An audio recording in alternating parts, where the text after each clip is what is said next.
Hi hello welcome to Mantra five. బర్రెలక్కపై CM Jagan సంచలన వ్యాఖ్యలు. ఇటీవల తెలంగాణలో జరిగిన అసెంబ్లీ ఎన్నికల్లో పలువురు స్వతంత్ర అభ్యర్థులు కూడా ప్రచారంలో జోరు చూపించారు. తెలంగాణ మీడియాలో కూడా హాట్ టాపిక్ అయ్యారు. అలాంటి వారిలో బర్రెలక్క ఒకరు. తెలంగాణ ప్రజలకు బర్రెలక్కను ప్రత్యేకంగా పరిచయం చేయాల్సిన పని లేదు. నిరుద్యోగ అభ్యర్థుల ప్రతినిధిగా తెలంగాణ అసెంబ్లీ బరిలో దిగిన బర్రెలక్క కొల్లాపూర్ నుంచి ఎన్నికల బరిలోకి దిగారు. తన నామినేషన్స్తో దేశవ్యాప్తంగా ఆసక్తి రేకెంచిన బర్రెలక్క ఆలియాస్ కర్ణ శిరీష తెలుగు రాష్ట్ర రాజకీయాల్లో హాట్ టాపిక్గా మారారు. తాజాగా ఏపీ సీఎం జగన్ బర్రెలక్కపై కీలక వ్యాఖ్యలు చేశారు. టీడీపీ అధినేత చంద్రబాబు నాయుడు, జనసేన అధినేత పవన్ కళ్యాణ్పై విమర్శలు చేసే క్రమంలో జగన్ బర్రెలక్క ప్రస్తావన తీసుకొచ్చారు.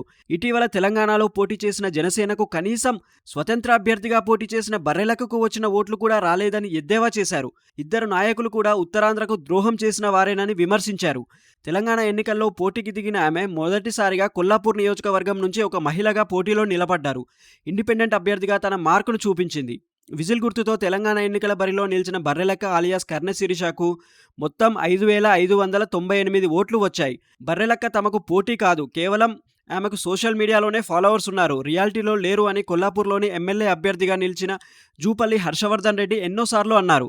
కానీ ఆమెకు ప్రభుత్వ వ్యతిరేకత ఓట్లతో పాటు నిరుద్యోగుల ఓట్లు కూడా బాగానే పడ్డాయి. సోషల్ మీడియాలో బర్రెలు కాస్తున్న ఫ్రెండ్స్ అంటూ ట్రెండ్ అయిన శిరీష ఈసారి ఎన్నికల్లో నిలబడిన విషయం విదితమే. తెలంగాణలో కేసీఆర్ ప్రభుత్వ ఉద్యోగుల నోటిఫికేషన్లు విడుదల చేయడం లేదని, దాని కారణంగానే తాను బర్రెలను కొనుక్కొని వాటిని కాయడానికి వెళ్తున్నానని ఒక వీడియోను యూట్యూబ్లో అప్లోడ్ చేసింది శిరీష.